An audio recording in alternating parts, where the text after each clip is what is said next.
नमस्कार, स्वागत है आप सभी का। आप देख रहे हैं गंगा सवेरा, आपके साथ मैं हूं राजीव ढोंडियाल। शुरुआत करते हैं इस बुलेटिन की। यूपी में एक बार फिर से कल रात से 10 बजे से वीकेंड लॉकडाउन शुरू हो चुका है, जो सोमवार सुबह 5 बजे तक चलेगा और इस दौरान सिर्फ जरूरी सामानों को, आवश्यक सामानों को ही दुकानें खुलने की इजाजत मिली है। सिर्फ आवश्यक सेवाओं से जुड़े हुए लोग ही निकल पाएंगे और ये दुकानें खुल पाएंगी, जबकि दफ्तर और गैर जरूरी काम 55 घंटे के लिए बंद रहेंगे। असल में कोरोना के मामले लगातार बढ़ते जा रहे हैं, लिहाजा ये वीकेंड लॉकडाउन भी उसी के चलते लगाया गया है। इससे पहले भी आपको बता दें कि वीकेंड लॉकडाउन उत्तर प्रदेश में लगाया जा गया है और वीकेंड में यानी कि शनिवार के दिन, रविवार के दिन वीकेंड लॉकडाउन होता है और इसमें सिर्फ ज़रूरी जो चीज़ें हैं वही मिल पाती हैं, बाकी सारा काम बंद रहता है, लॉकडाउन रहता है, कंप्लीट लॉकडाउन रहता है। पुलिस की नज़र चप्पे चप्पे पर होती है और 55 घंटे का ये लॉकडाउन, और इसके पीछे का मकसद और कोशिश यही है कि जो संक्रमण लगातार बढ़ता चला जा रहा है, जो कंसिस्टेंसी उसकी देखने को मिली है, ये कम हो। और अब रुक करते हैं हमारे संवाददाताओं का, जो और ज़्यादा जानकारियों के साथ जुड़ गए हैं कि क्या व्यवस्था है, कितना इम्प्लीमेंटेशन हो पा रहा है, कितना नहीं, ये सारी चीज़ें देंगे जानकारियाँ। नितिन उपाध्याय आगरा से हमारे संवाददाता हमारे साथ जुड़े हैं, तो प्रभात अवस्थी हमारे सहयोगी कानपुर से हमारे साथ जुड़े हैं। सबसे पहले प्रभात, मैं आपके पास आना चाहूँगा क्योंकि कानपुर वो जगह है जहाँ पर केसेस लखनऊ के बाद सामने आते रहे, ज़्यादा आ रहे हैं। वहाँ पर क्या स्थितियाँ हैं और लॉकडाउन का कितना असर देखने को मिलता है, क्योंकि पहले भी हर वीकेंड में हमें देखा कि लॉकडाउन लगाया गया है, तो इस बार कितनी सख्ती, क्या खुलने वाला है, क्या बंद कानपुर में रहने वाला है, ये भी दर्शकों को साथ साथ बताएं।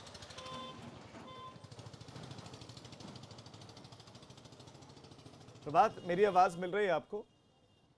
लगता उन तक मेरी आवाज़ नहीं पहुंच रही है। मैं नितिन का रुख कर लेता हूं आगरा में। नितिन, आगरा में स्थिति क्या है कोरोना की? ठीक है, कानपुर की बात की जाए तो जी जी प्रभात, अपनी बात को रखिए आप।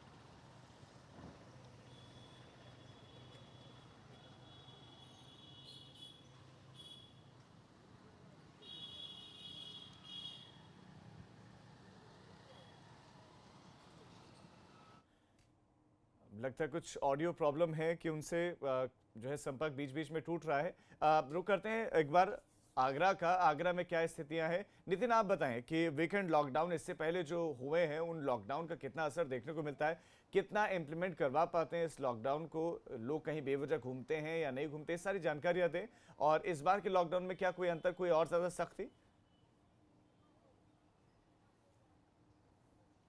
देखिए, सख्ती की बात की जाए तो पूरी तरह से कहा जाए वीकेंड लॉकडाउन यानी मजाक, पूरी तरह से वीकेंड लॉकडाउन को मजाक बना दिया है। आप देख सकते हैं किस तरीके से ऐसा लग रहा है बिल्कुल आम दिनों की तरह ही लोग घर से निकल रहे हैं। आप देख सकते हैं 2 युवा आ रहे हैं लेकिन उनके चेहरे पर मास्क नहीं है और यही कमोवेश हालत पूरे आगरा शहर की, और यही वजह है कि कल 30 केसेज आए हैं, 101 लोगों ने अभी तक दम तोड़ दिया है। लखनऊ में 707 केसेस आए हैं और करीब 4500 लोगों ने दम तोड़ दिया। मैं और इधर दिखाना चाहूँगा किस तरीके से गली के बाहर लोग बैठे हुए हैं। थोड़ी ये मलिन बस्ती है और ऐसे में ना मास्क लगाए हैं, ना सोशल डिस्टेंसिंग को फॉलो कर रहे हैं और केवल कैमरा लगा तो तमाशा देखने के लिए लोग पास और आ गए। तो कुल मिला के समझा जा सकता है कि जो सरकार लगातार अपील कर रही है कि 2 गज की दूरी को मेंटेन करो, सोशल डिस्टेंसिंग को फॉलो करो, तो कुल मिला के सारी चीज़ों को बहुत हल्के में लिया जा रहा है। हाल ये है कि 101 लोगों ने अभी तक आगरा में कोरोना से उनकी मौत हो गई है। लोग बहुत नजदीक है आपके, मैं चाहता हूं कि आप मास्क लगाकर आप उचित दूरी का पालन करते हुए इनसे पूछें कि क्यों नहीं उन्होंने मास्क लगाया, क्या इनको डर नहीं लगता है कोरोना से? मैं पूछता हूँ, कुछ लोगों से ही पूछ रहा हूँ, उनसे बात करता हूँ। आप बताइए, आप मास्क क्यों नहीं लगाए? मास्क बीमारी है ही नहीं है। बीमारी नहीं है तो ये क्या है? क्या है? क्या है? क्या ये हम तो मानते नहीं, हमने तो लगाया नहीं है।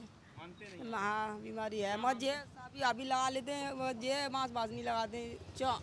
बीमारी हमारे हिसाब से है नहीं है। बीमारी है। हाँ। अच्छा, ये अभी करीब करीब आगरा में 101 लोगों ने जो मौत हुई है अभी पिछले 1 महीने के भीतर, ये कैसे इनकी मौत हुई है? अब मरे होंगे, कैसे मरे होंगे, मरा हमारे यहाँ पे एक भी नहीं मरा यहाँ से, मतलब हम कैसे मान लें कि बीमारी है? यानी आप मान रहे हैं कि जब लोगों की मौत होगी तभी मानेंगे बीमारी है? नहीं, एक आध तो करने चाहिए था, यहाँ पर तो एक आध भी नहीं दिख आपके आसपास आपके परिवार में किसी की मौत हो तब इसको मानेंगे कि बीमारी है? नहीं, हमने आप समझ सकते हैं बहुत ही गैर जिम्मेदाराना बयान और यही वजह है कि लोग इस बीमारी को बहुत हल्के में ले रहे हैं। बिल्कुल, और यही बिल्कुल रेगुलर नितिन, यही केसेस आ रहे मानसिकता है हैं। और यही पूरे मानसिकता यूपी में कल पनपने करीब के लिए 4,500 मौका देती है केसेस आए। कोरोना को। यही मानसिकता उनको पनपने का मौका दे रही है। यही लोग बाद में कैरियर बनते हैं कोरोना के, दूसरों तक संक्रमण फैलाते हैं, क्योंकि ये सजग और जागरूक नहीं है। कम से कम इनके बयानों से तो यही दिख रहा है। मैं एक बार प्रभात का रुख कर लेता हूँ। प्रभात, आगरा की स्थिति आपने देखी, आगरा के लोगों के बयान आपने सुन लिए सीधे सीधे कि वो क्या समझते हैं। उनको तो ऐसा लगता है कि ऐसी कोई बीमारी है ही नहीं। क्या कानपुर में भी ऐसा ही है? जी बिल्कुल राजीव, आपको बताना चाहूँगा कि कानपुर जो है वो एक समय ऐसा आ गया था कि जो मरीज़ थे वो सभी डिस्चार्ज हो गए थे और जो एक्टिव केस थे उनकी संख्या 5 या 10 रह गई थी। लेकिन अचानक से जो बीता महीना बीता है वो बहुत ही एक तरह से कहा जाए कानपुर के लिए बेहद ख़राब रहा, क्योंकि अगर कानपुर की अब बात की जाए तो कानपुर में 4,500 से ज़्यादा जो एक्टिव केस हो गए हैं और लगभग जो कुल केसों की संख्या वो 8,000 के पास पहुँच गई। लेकिन सबसे ज़्यादा चौंकाने वाला जो आंकड़ा है वो मौतों का आंकड़ा है, क्योंकि कानपुर में 256 लोग मौत की आगोश में समा चुके हैं। बावजूद इसके अभी भी लोग जो हैं वो सुधरने का नाम नहीं ले रहे हैं। आपको तस्वीरों में दिखाऊंगा कि आज लॉकडाउन लगा हुआ है, उसके अलावा भी आप देखेंगे कि जो लोग हैं वो यहाँ पर बिना मास्क के ही दिखेंगे। अमूमन आप देखेंगे वो बाइक जो आ रही है कि यहाँ पर अब ये देखने के बाद वो मास्क लगाते हो, साफ है कि लोग जो हैं वो अभी जागरूक नहीं हैं। वो कहीं से भी अवेयरनेस नहीं दिख रही है, क्योंकि सड़कों पर आज लॉकडाउन है। इसके बावजूद अभी सुबह का वक्त है, अभी दुकानें तो आज खुलनी भी नहीं है, लेकिन जो सड़कों पे चहलकदमी है वो काफ़ी देखी जा रही है। तस्वीरें साफ आप देख सकते हैं कि जिस तरह से अभी 8 बजने को है, 8 बजे हैं और यहाँ पर लोगों की भीड़ जो है वो सड़कों पर निकली हुई, तो समझ में लोग जो हैं वो कहीं ना कहीं जागरूक नहीं दिख रहे हैं और लापरवाही करते नजर आ रहे हैं। तो राजीव, साफ है कि कानपुर की अगर बात करें तो कानपुर के लोग भी जो हैं वो कहीं ना कहीं लापरवाही करते नजर आ रहा है। हालांकि प्रशासन जो है वो सिर्फ और सिर्फ कमरों में बैठकर लंबी लंबी डींगे हाँकने का काम करता है, कई पोर्टल लॉन्च करता है, कई तरह के दावे करता है कि आपको पोर्टल पर सारी यानी कि आप ये कह रहे हैं कि डिसीजन तो लिए जा रहे हैं, लेकिन सिर्फ कमरों में बैठ कर लिए जा रहे हैं। धरातल से उन डिसीजन का कोई लेना देना है नहीं धरातल पर। आपका नितिन और प्रभात तमाम जानकारी के लिए धन्यवाद। तो स्थितियां क्या हैं ये आपने देखी और उम्मीद करते हैं कि अधिकारी एबीपी गंगा इस वक्त देख रहे होंगे और उन्होंने ये भी देखा होगा कि कितना लॉकडाउन का पालन हो रहा है, लोग कितना मान रहे हैं और लोगों को जागरूक कितना वो कर पाए हैं। खबरों में आगे बढ़ते हैं। नोएडा और ग्रेटर नोएडा वासियों को आज नए कोविड हॉस्पिटल की सौगात मिलने वाली है। खुद मुख्यमंत्री योगी आदित्यनाथ आज नोएडा के सेक्टर 39 स्थित कोविड अस्पताल का उद्घाटन करेंगे। इसके लिए मुख्यमंत्री योगी कल देर शाम को ही ग्रेटर नोएडा में आ गए थे, जहां पर प्रदेश में बढ़ते कोरोना संक्रमण को लेकर सीएम ने गौतम बुद्ध नगर यूनिवर्सिटी में जनप्रतिनिधियों के साथ बैठक की। बैठक में सांसद डॉक्टर महेश शर्मा, विधायक पंकज सिंह, विधायक तेजपाल नागर और विधायक धीरेन्द्र सिंह मौजूद रहे। करीब 1 घंटे तक चली बैठक में सीएम ने सभी से कोरोना से निपटने के सुझाव लिए। इसके अलावा सीएम ने सभी जनप्रतिनिधियों से उनके इलाके में चल रहे विकास कार्यों की समीक्षा भी की। अब आज सुबह 9:30 बजे नोएडा में कोविड अस्पताल का उद्घाटन करने के बाद सीएम योगी करीब 10:15 बजे से 11:15 बजे तक सेक्टर 128 स्थित कोविड-19 के लिए बनाए गए एकीकृत नियंत्रण कक्ष अस्पताल का निरीक्षण करेंगे। फिर पश्चिमी उत्तर प्रदेश के मंडलों के अधिकारियों के साथ समीक्षा बैठक करेंगे। उसके बाद वहीं से वो गौतम बुद्ध नगर विश्वविद्यालय के लिए प्रस्थान करेंगे और फिर 12:15 बजे सहारनपुर के लिए मुख्यमंत्री रवाना हो जाएंगे। तो पश्चिमी उत्तर प्रदेश के तमाम अधिकारियों के साथ बैठक करनी है, उसके बाद सहारनपुर भी जाना है मुख्यमंत्री योगी आदित्यनाथ को। और इस खबर पर और ज्यादा जानकारी के साथ बलराम पांडे हमारे संवाददाता जुड़ गए। तो अविनाश तिवारी हमारे संवाददाता नोएडा से हमारे साथ जुड़े, जहां पर सेक्टर 39 में आज उद्घाटन होने वाला है कोविड डेडिकेटेड हॉस्पिटल का। सबसे पहले अविनाश, आप ही के पास इस हॉस्पिटल की कितनी दरकार थी, खासतौर पर गौतम बुद्ध नगर जिले को, नोएडा, ग्रेटर नोएडा की कितनी बड़ी आबादी को प्रभावित करेगी, उनको फायदा देगी, फायदा पहुंचाएगा ये हॉस्पिटल? बिल्कुल राजीव, अगर बात करें तो तकरीबन 400 बेड के लिए हॉस्पिटल का निर्माण हुआ है 340 करोड़ रुपए की लागत से। लेकिन फिलहाल अभी 180 बेड का संचालन यहाँ से किया जाएगा, जिसमें तमाम सारी अत्याधुनिक सुविधाएं होंगी। जितने भी कोरोना पेशेंट्स आ रहे हैं उनको अगर किसी भी तरीके की दिक्कत होगी, यानी कि कोरोना के अलावा अगर उनको किडनी की समस्या आया या कोई अन्य गंभीर बीमारी आए, तो उसका भी समाधान यहाँ पर हो सकेगा। और उसके पहले यहाँ पर जो है मुख्यमंत्री के आने से पहले यहाँ पर अगर बात करें तो खुद ACS यानी कि जो अतिरिक्त प्रमुख स्वास्थ्य सचिव हैं अमित मोहन प्रसाद, उन्होंने भी इस अस्पताल अस्पताल का दौरा किया और देखा कि सारी सुविधाएं यहाँ पे दुरुस्त हैं या नहीं। इसके बाद अगर बात करें, अभी मुख्यमंत्री का 9:30 बजे यहाँ पे आगमन होना है, लेकिन उसके पहले ठीक यहाँ पे सुरक्षा काफ़ी कड़ी कर दी गई है, सैनिटाइजेशन भी वगैरह किया गया है। और मुख्यमंत्री जिस प्रकार से यहाँ पे आ रहे हैं तो उनके नज़दीक पहुँचने के लिए केवल 8 लोगों को चिन्हित किया गया, केवल 8 लोग वही जो मुख्यमंत्री के साथ रहेंगे। इसके अलावा नोएडा के डीएम और नोएडा के कमिश्नर उनके साथ रहेंगे। पूरे नोएडा में अगर आप बात करें तो आज धारा 144 लगी हुई है, क्योंकि वीकेंड लॉकडाउन भी है और मुख्यमंत्री का दौरा भी है गौतम बुद्ध नगर के अंदर। ऐसे में सुरक्षा के तमाम एहतियात उपाय अपनाए जा रहे हैं। बता रहे हैं कि क्योंकि पुख्ता जिस प्रकार इंतजाम से है। कोरोना और का संक्रमण काल अविनाश, चल आप रहा है, हमारे साथ बने रहे, मैं रुक कर लेता हूं। बलराम पांडे हमारे संवाददाता का जो सहारनपुर से हमारे साथ जुड़े हैं। बलराम, करीब 12 बजे बताया जा रहा है कि वो जब सहारनपुर के लिए रवाना होंगे। सवाल ये है कि पश्चिमी उत्तर प्रदेश मंडल के सभी अधिकारियों के साथ तो बात करने ही वाले हैं, बैठक भी उनकी है, तो ऐसे में सहारनपुर आ रहे हैं। सहारनपुर में किस किस से मिलेंगे, क्या क्या काम क्या क्या करने वाले हैं सहारनपुर में मुख्यमंत्री?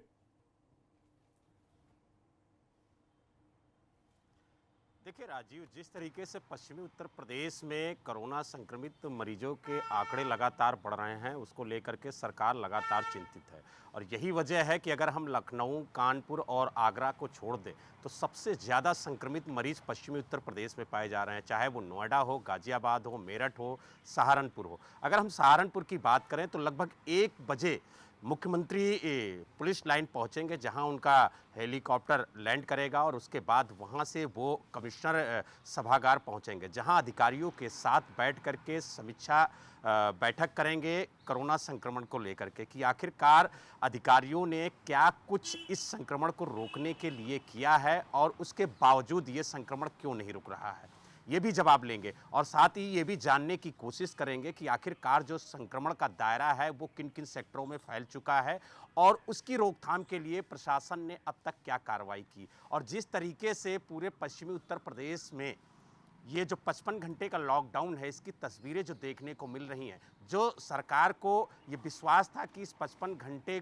के लॉकडाउन को प्रशासन 100% पालन कराएगा और लॉकडाउन पूरी तरीके से लागू होगा, लेकिन उसकी भी तस्वीरें जिस तरीके से देखने को मिल रही हैं, उससे कहीं ना कहीं प्रशासन की लापरवाही भी सामने देखने को मिल रही है। यही वजह है कि मुख्यमंत्री काफ़ी सख्त हैं और उन्होंने साफ तौर से कह दिया है कि अगर कोई भी लापरवाही बरती गई और वो लापरवाही सामने देखने को मिली तो कड़ी कार्रवाई होगी। और उसकी नज़ीर वो पहले ही पेश कर चुके हैं। जिस तरीके से उन्होंने नोएडा में आकर के समीक्षा बैठक की थी और वहाँ पर लापरवाही डीएम की मिली थी, उनको तत्काल हटाया था।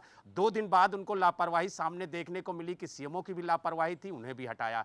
और उसके बाद जब उन्होंने समीक्षा कराई नोएडा, मेरठ की और सहारनपुर की, तो वहाँ के भी दोनों जो मेडिकल कॉलेज के प्राचार्य थे उनको भी हटाया। और यही वजह है कि जब सहारनपुर मेडिकल कॉलेज के प्राचार्य हटाए गए, उसके बाद स्थितियां सुधरी राजीव। धीरे धीरे जो ट्रैक पे कोरोना संक्रमित का दायरा था वो सिकुड़ने लगा, लेकिन अचानक से पिछले 8-10 दिनों से फिर ये दायरा अचानक से बढ़ा है। और यही वजह है कि मुख्यमंत्री नाराज है कि ऐसे वक्त में फिर मुख्यमंत्री का ये दौरा बहुत महत्वपूर्ण हो जाता है। बलराम, आपका इस तमाम जानकारी के लिए धन्यवाद और अविनाश, आपका इस तमाम जानकारी के लिए धन्यवाद। तो मुख्यमंत्री योगी आदित्यनाथ पश्चिम उत्तर प्रदेश में हैं, नोएडा में हॉस्पिटल का उनको उद्घाटन करना है, उसके बाद बैठक लेने अधिकारियों के साथ और उसके बाद जाएंगे वो सहारनपुर। खबरों में आगे बढ़ रहे हैं। खुद के अपहरण की मनगढ़ंत कहानी बनाकर अपने ही परिजनों से 2 लाख रुपए की फिरौती मांगने वाले युवक की साजिश को बेनकाब करते हुए जिले की सर्विलांस और कोतवाली पुलिस टीम ने उसे 24 घंटे के अंदर ही गिरफ्तार कर लिया। पूरा मामला संत कबीर नगर जिले का है, जहां के छोटी सरौली गांव का रहने वाला युवक आशुतोष त्रिपाठी, जो ग्वालियर से बीएससी नर्सिंग का कोर्स कर रहा है, उसने दोस्तों के लिए कर्ज को चुकाने के लिए खुद के अपहरण की मनगढ़ंत कहानी बनाई थी। दरअसल ग्वालियर में पढ़ाई के समय ही ऑनलाइन जुआ खेलने के चक्कर में आरोपी युवक 1,60,000 रुपए गंवा चुका था, जिसके चलते उसने ये साजिश रची और फिर बेनकाब हो गया।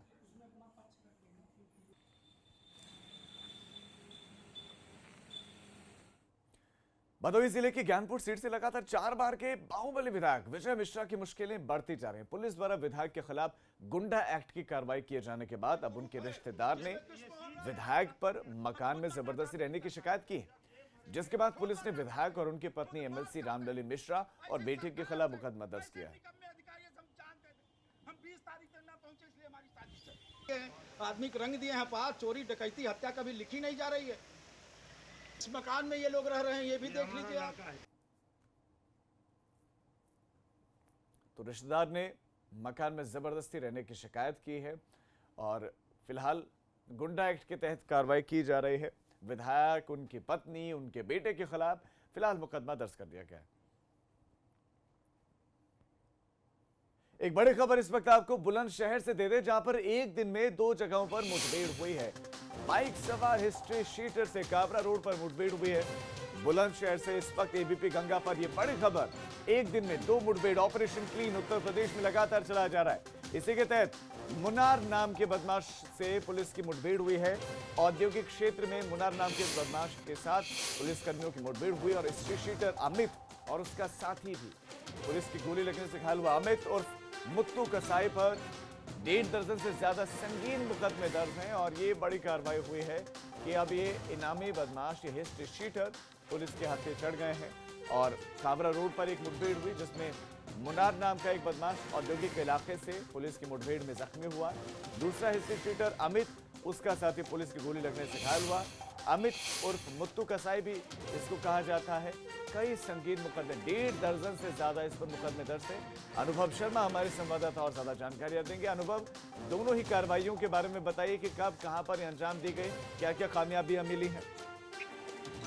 जी बिल्कुल, देखिए आपको बता दूं कि देर रात जो सिकंदराबाद पुलिस है उसकी अलग अलग 2 जगह मुठभेड़ हुई है। एक मुठभेड़ NH 91 पर सिकंदराबाद क्षेत्र में हुई है, जबकि दूसरी जो मुठभेड़ है वो औद्योगिक क्षेत्र में हुई है। दोनों ही मुठभेड़ में जो बदमाश है उनको पुलिस की गोली लगी है और उसे गिरफ्तार कर लिया गया। आपको बता दूं कि पहली मुठभेड़ जो हिस्ट्री शीटर है अमित और मुत्तू कसाई उससे हुई है, जिसको की चेकिंग के दौरान पुलिस ने उसे रोकने की कोशिश की तो वो बाइक पर सवार होकर जा रहा था।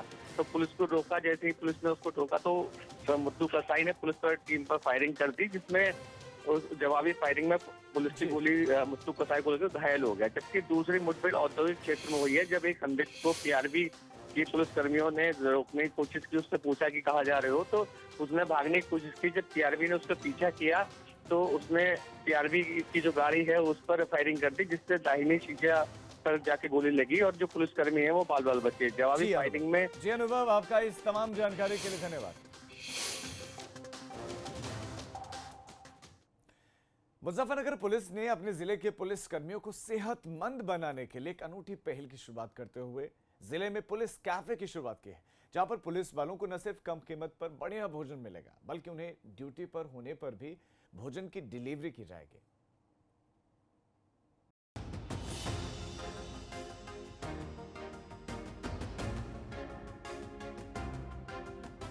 प्रदेश की कानून व्यवस्था को दुरुस्त रखने के लिए 24 घंटे लगातार ड्यूटी करने वाले पुलिसकर्मियों को सेहतमंद और पौष्टिक भोजन परोसने के लिए मुजफ्फरनगर पुलिस ने एक नई पहल करते हुए पुलिस कैफे की शुरुआत की है। दरअसल इस कैफे की शुरुआत करने का असल मकसद है पुलिस वालों के व्यस्त कामकाज के बीच उन्हें स्वस्थ और चुस्त बनाए रखना, क्योंकि लगातार काम करने और समय पर खाना न खाने और कसरत न करने से पुलिस वाले ब्लड प्रेशर, हाइपरटेंशन के शिकार होते जा रहे हैं और दिनचर्या दुरुस्त न होने से पुलिस वालों में हार्ट अटैक का खतरा बढ़ता जा रहा है। पुलिस वालों की ऐसे ही तमाम दिक्कतों को देखते हुए मुजफ्फरनगर पुलिस ने इस कैफे और फिटनेस सेंटर की शुरुआत की, जहां सभी पुलिसकर्मी न सिर्फ कम कीमत में पौष्टिक खाना और नाश्ता कर सकेंगे, बल्कि यहां से पुलिस वालों के लिए खाने की ऑन ड्यूटी डिलीवरी भी की जाएगी। पहली बार एक पुलिस कैफ़े मुजफ्फरनगर पुलिस में हम लोग खोल रहे हैं, जो बेसिकली हमारे पुलिसकर्मियों के लिए डेडिकेटेड है और केवल पुलिसकर्मियों के लिए ही है। आप जानते हैं कि पुलिसकर्मी 12 से 14 घंटे की ड्यूटी फील्ड में करते हैं और कई बार ऐसा होता है कि उनके पास मौका नहीं होता है कि वो मेस में या कहीं और आके खाना खा सकें, तो 6-6, 8-8, 10-10 घंटे के गैप हो जाते हैं जिसमें कुछ खा नहीं पाते हैं। तो ये कैफ़े खोला गया जिससे मुजफ्फरनगर पुलिस के जो पुलिस कर्मचारी हैं उनको हेल्दी खाना बहुत ही इकोनॉमिकल और क्या कहते हैं नॉमिनल रेट्स में मिल जाए, और उसके साथ साथ जो पुलिसकर्मी नहीं आ पाएंगे, ड्यूटी पॉइंट नहीं छोड़ पाएंगे, उनके लिए हमारे कैफ़े की तरफ से हमने फूड डिलीवरी की बाइक्स की व्यवस्था की है। मुजफ्फरनगर के पुलिस कैफे देश में पुलिसकर्मियों को सेहतमंद भोजन देने के लिए अपनी तरह का पहला कैफे है और इसके लिए मुजफ्फरनगर के SSP अभिषेक यादव की जमकर तारीफ हो रही है। Bureau report, ABP Ganga. चलिए छोटे से ब्रेक के लिए रुक रहे हैं, फौरन लौट रहे हैं।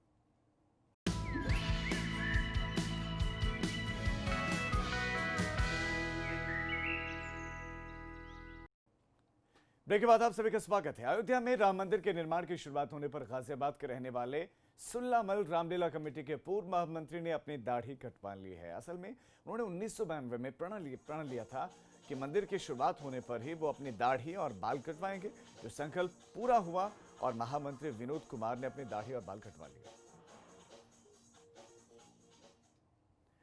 प्रदेश के कई हिस्सों में बाढ़ ने प्रशासन और सरकार के सामने चुनौतियां खड़ी कर दी हैं। जाहिर है इसकी चपेट में आने वाले लोगों ने सरकार से मदद की गुहार लगाई है। प्रशासन भी इन इलाकों में मदद के लिए सक्रिय हो रहा है, लेकिन राहत पहुंचने में वक्त लग रहा है।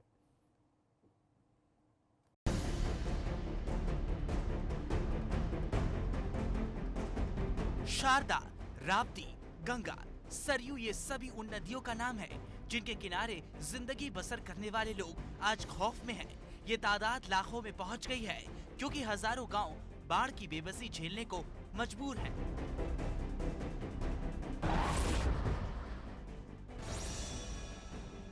सबसे पहले बलिया की इन तस्वीरों को देखिए। यहाँ लाखों रुपए पानी में डूब चुके हैं।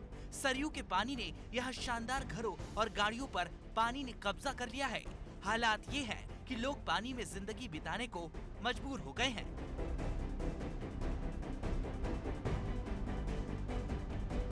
जिले के 34 गांवों में बाढ़ का पानी घुस चुका है। गांव को बचाने की कोशिश की जा रही है, लेकिन मुमकिन होगा इसका भरोसा गांव के लोगों को नहीं है। वहीं डीएम साहब भी मानते हैं कि चुनौतियां बढ़ चुकी हैं। घाघरा यानी सरयू नदी का जल स्तर बहुत बढ़ा हुआ है, खतरे से 1 महीने पहले से बढ़ गया है। अब इसका अप्रोच जो है वो हाईएस्ट फ्लड लेवल की तरफ हो रहा है लगातार, और इस कारण हमारी 4 तहसीलें बेलथरा, सिकंदरपुर, बांसडीह और बैरिया ये बुरी तरीके से प्रभावित हैं। कुछ यही हाल है मऊ जिले का भी, जहां बाढ़ इलाके के लोगों के लिए मुसीबत बन चुकी है।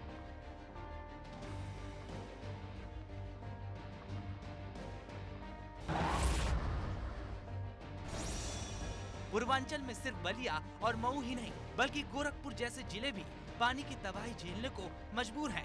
मुख्यमंत्री के जिले में बाढ़ की त्रासदी का आलम ये है कि लोगों के घरों तक पानी पहुंच गया है। यहाँ की बेबसी का मंजर ऐसे समझा जा सकता है कि रास्ता टटोलकर या अंदाजे के मुताबिक पार किया जा रहा है। काम हो ही नहीं रहा तो बांध कटेगा नहीं। काम शुरू रहे तो कैसे बांध कटे। और कट गया, बहुत नुकसान हुआ है। वहाँ अपना नुकसान हुआ, क्या बताऊँ आगे। क्या क्या दिक्कत हो गया आगे?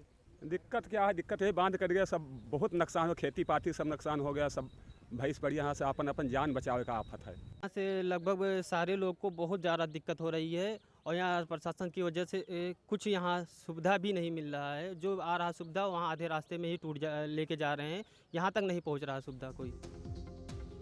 गोरखपुर से आगे बढ़ने पर गोंडा के हाल भी बहुत जुदा नजर नहीं आते। यहाँ सरयू की तबाही ने लोगों को न केवल डरा रखा है बल्कि उन्हें ऊंचे ठिकानों तक जाने के लिए मजबूर कर दिया है।